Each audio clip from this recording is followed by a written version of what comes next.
Welcome back to Wishtree by Katherine Applegate. We are reading chapters 25 to 30. 25. And action, Bongo whispered.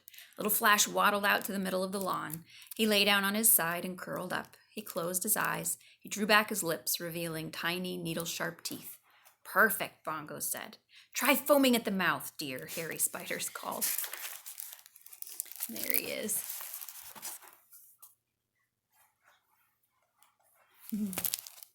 Down the street, we could see Stephen approaching. Luckily, Samar was just a few yards behind him.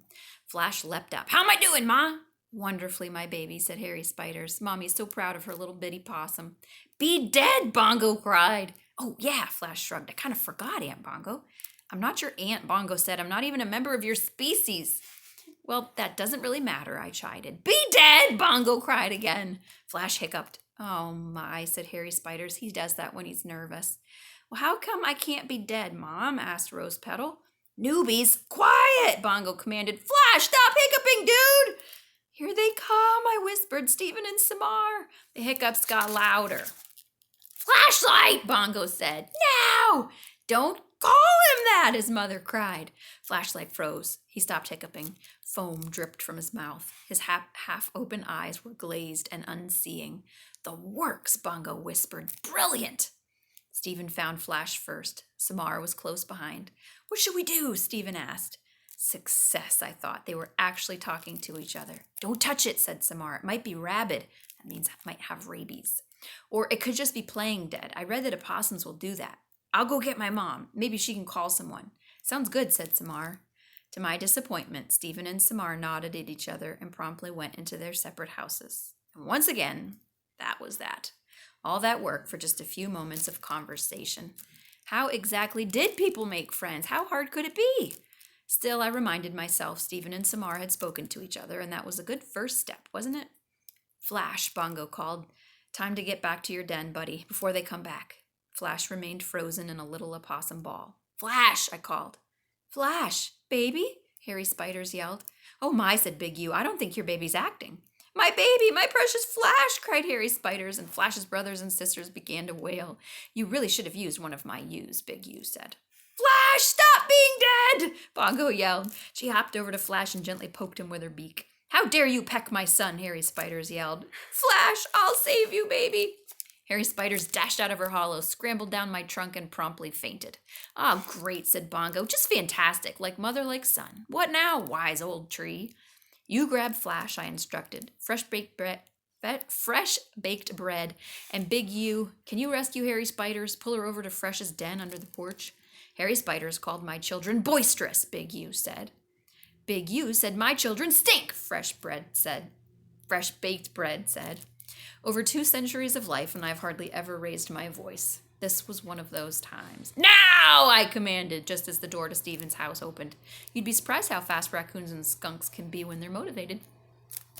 Chapter 26. Stephen and his mother eventually gave up trying to find the mysterious baby opossum. Samar watched them from her living room window, but she didn't venture out. After about an hour, Harry Spiders and Flashlight woke up and returned on wobbly legs to their den. And that was that. Again. Don't worry, I told Bongo. 3rd time's a charm. What's that supposed to mean? It's just something people say. Charm, Bongo sneered. Did you know that's what people call a bunch of hummingbirds? No, actually. Hummingbirds, which, let's face it, are pretty much just overdressed flies, but a bunch of us crows together. Guess what we get to be called? What? A murder of crows. Can you believe it? A bunch of trees, you're a grove. A bunch of raccoons, a gaze. Bongo flapped her wings. But crows, we're a murder. Are you quite finished? I asked. Sorry. I'm worried about you, and I get grumpy when I'm worried. Bongo plucked out a piece of new grass and tossed it aside. I have one more plan to get Samar and Stephen talking, I said. How about a plan to get you not turned into a picnic table? I can't control everything in life, Bongo, I said gently, and if I could, what fun would that be? But this little thing, this wish of Samar's, I can make it happen. I hesitated. At least I think I can. I don't understand why this matters so much to you. She reminds me of a little girl I knew a long time ago.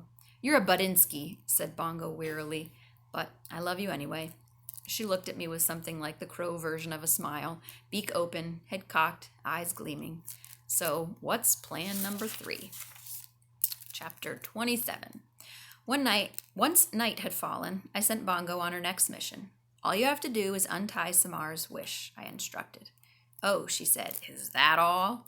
Bongo flew to the low branch where Samar had tied her pink-dotted fabric scrap. She yanked on it with her beak several times. Easier said than done, she reported. You're a crow. Use a tool. Crows are well known for making and using tools. They're probably the brainiest birds around. Bongo poked and considered. I have a paperclip in my collection. I'll give that a shot. It'll never work, Agnes predicted from her nest. I think owls are secretly a bit jealous of crows. One by one, heads poked out of my hollows, as well as the skunk den under the porch, to watch Bongo at work. What's Bongo doing, Ma? Asked one of the ewes. It's called tool use, said Big Ewe. No big deal. Folks, if you can't say something helpful, I said, please don't say anything at all. Bongo returned with a small piece of twisted metal. Straightened paperclip, she explained. Found it on the school playground. With great effort, she managed to slide the straight end of the paperclip into the knot, but try as she might, she couldn't pull the knot free. Almost got it, Bongo muttered between her clenched beak. Why is Bongo doing that? Harold asked Agnes. There's no explaining crows, Agnes said. Because I asked her to, I said. Because it's important to me. With a frustrated groan, Bongo let the paperclip fall to the ground. It's no use, Red, she said. Maybe it's time to give up on this idea, I said with a sigh. I'm not meant to help. I'm meant to sit here. Just sit. A gentle wind rippled my leaves. No one spoke. Wait just a minute, said Big Ewe. Maybe I can lend you a paw. You're awfully heavy for that branch, Agnes pointed out. Let her try, I said. Carefully, Big Ewe inched her way out onto the limb where Samar's wish was tied. She was indeed heavy, and my branch bowed under her weight, but I held firm.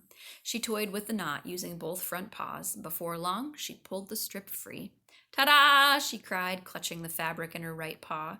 Well, I did the hard part, Bongo sulked. It was a joint effort, I said. Teamwork, and much appreciated, both of you. You have the wish, said Agnes. Now what, Red? Now we wait until Samar comes to visit, I said, and then Bongo works her magic. Chapter 28. The moon bathed us all in cool blue light as we awaited Samar's nightly visit. She came out in her robe and slippers. Sitting on her blanket, she waited patiently as the babies scrambled over to see her. Around her neck, she was wearing the beribboned key that Bongo had given her. Where's my crow friend? She whispered as the ewes somersaulted in front of her. She looked up into my branches, and I was glad I'd instructed Bongo to hide on Stephen's roof. Right on schedule, Bongo flew to Stephen's bedroom window. She settled on the sill. Samar's fabric scrap dangled in her beak. Carefully, she tapped on Stephen's window. Nothing happened. I'd told Bongo to be as quiet as possible. We didn't want Samar to see what we were up to. Tap, tap, tap. Louder this time. Still nothing. Stephen apparently was quite a sound sleeper. Bongo looked up at me. Her eyes said, "What now?" She tried again. Tap, tap, tap. You can see there's Stephen's window and the wish, the scrap of fabric that Samar's wish is on. And so they're putting it in front of Stephen's window. So you could probably guess right what they're doing to try to get them to talk to each other again. Samar started. What was that? She asked. Fortunately, Harold distracted her with an attempt to fly onto her arm. It was more awkward hop than flight, and Samar giggled. Good going, little Harold, I thought. Of course, they don't want Samar to know that they're doing that, right? So they don't want her to hear that they're doing that up by the window. Bongo dropped Samar's wish onto the sill. Tap, tap, tap. Nothing. She paced back and forth in front of the window, and then she froze. Her eyes glinted in the moonlight. Bongo leaned close to the glass and performed her very best fire engine siren. By the time Stephen's window flew open, Bongo was already back on the roof, watching her efforts pay off. Stephen peered out. He rubbed his eyes. He noticed the scrap on his sill. Frowning, he held it up, catching the moonlight in order to read the words written on the fabric. He looked down at the lawn, and there was Samar looking up at him, surrounded by an odd collection of baby animals. You rock, said Bongo. Chapter 29. When Stephen eased out the front door, he was wearing red pajamas and a gray sweatshirt. His light brown hair was mussed, his eyes bleary. The flashlight he was carrying sliced through the darkness. The babies turned toward him and froze. Their eyes glowed like little moons. Flash squealed in fear. Remember, he's afraid of flashlights. Stephen clicked off his light, and Flash seemed to calm a bit, although he was definitely hiccuping. Hey, Stephen whispered. Hi, Samar whispered back. Stephen sat down next to Samar. The babies watched with interest. Why do they come to you? Stephen asked. I don't know. It's like magic. No, Samar shook her head. I'm just quiet. They like that. Bongo flew down to Samar's shoulder. Hello, she said to Stephen, mimicking Samar's voice. Wow, he said. That's amazing. Yesterday I heard her imitate a doorbell. Stephen grinned. She gave me this key, Samar said, holding it up. I don't know what it's for. A diary or a jewelry box, maybe? Or the world's smallest door, Stephen joked. For a while, everyone fell silent. Even the baby raccoons were still. At last, Stephen held out his hand, revealing Samar's wish. I found this, he said. Even in the moonlight, Samar's blush was visible, and she looked away. I'm sorry about that word, Stephen said softly. The word on the tree. It wasn't us. Samar nodded. My parents aren't bad people. They're just afraid of things, Stephen shrugged. So are mine, said Samar. I heard my father talking about moving. If we can find a safe place to go. She gave a sad smile, if there even is such a place. I'm sorry, Stephen said again. The babies, sensing Stephen could be trusted, began to tussle and romp. Harold and the smallest ewe searched for bugs. Rose Petal and her brother, Hot Buttered Popcorn, played tug-of-war with a long piece of grass. I'll miss them, Samar said. I hope you don't move, Stephen said. A light blinked on in Stephen's house. I should go, he said. If my parents see me, I should go. Night, Samar said in a whisper. Oh, the things I wanted to say to those two. I wanted to tell them that friendship doesn't have to be hard, that sometimes we let the world make it hard. I wanted to tell them to keep talking. I wanted to make a difference, just a little difference, before I left this lovely world. And so I did it. I broke the rule. Stay, I said. Chapter 30. The animals gaped at me in astonishment. Even the youngest babies knew about the don't talk to people rule. Bongo darted to my top branch. Red, she cried in a strangled whisper. You can't. Oh, but I can, I said. What have I got to lose? But as I was saying, I returned my attention to Stephen and Samar. They were staring at me, jaws dropped, eyes wide, as frozen as Flash had been not long ago. We're dreaming, Stephen murmured, right? At the same time? Samar asked. Is that possible? Pinch me, Stephen said. Samar complied. That means she pinched him. Definitely felt that, Stephen reported. Maybe it was a dream pinch, Samar suggested. Excuse me, I interrupted. I have 216 rings worth of wisdom to convey, and not much time. Stephen reached for Samar's hand. If it's a dream, he said, at least it's a cool one. And so I began. All right, our next recording, we will read chapters 31 to 40, and we will hear what the tree has to say to Stephen and Samar.